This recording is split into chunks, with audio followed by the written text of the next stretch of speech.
Salut les expats! Aujourd'hui je vais vous montrer comment faire un baba au rhum. Alors pour faire un baba au rhum, il vous faut du beurre fondu, de la levure chimique, des œufs, de la farine, du sucre. Ensuite pour faire le sirop, il va falloir du sucre, de l'eau et du rhum.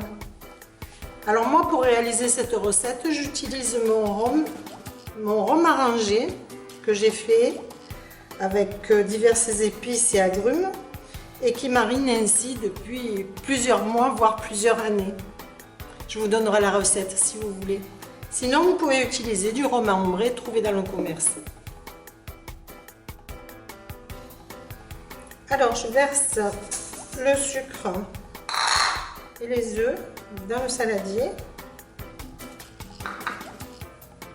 Petite parenthèse, j'ai oublié de vous dire, il faut allumer le four à 180 degrés. Donc une fois que j'ai mélangé le sucre et les œufs, j'utilise un batteur et je vais battre jusqu'à ce que la composition soit mousseuse.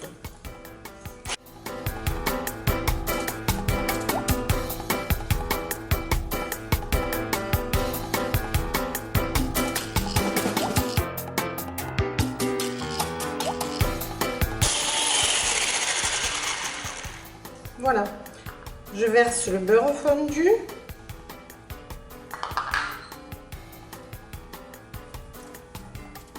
la farine et la levure chimique et je continue à battre.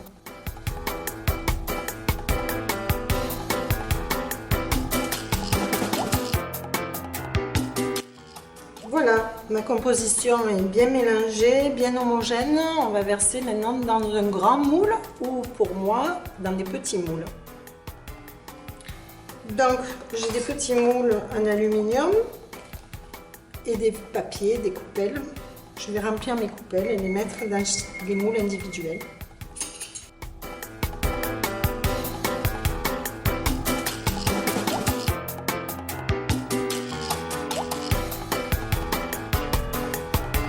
Voilà, maintenant on va mettre les plaques au four.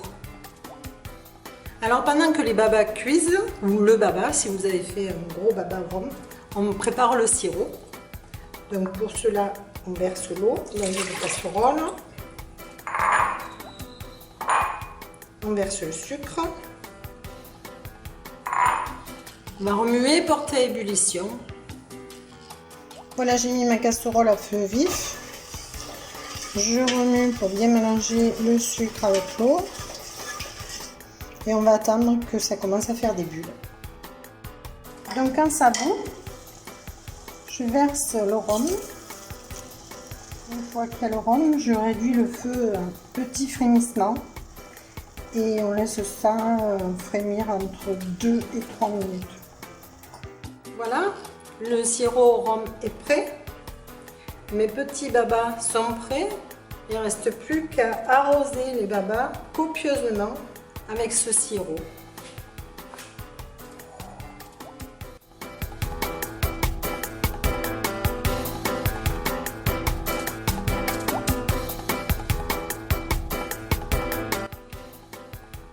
Donc les biscuits sont chauds, le rhum est tiède.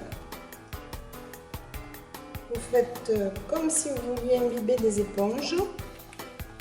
Régulièrement, vous arrosez tant que le biscuit absorbe le sirop.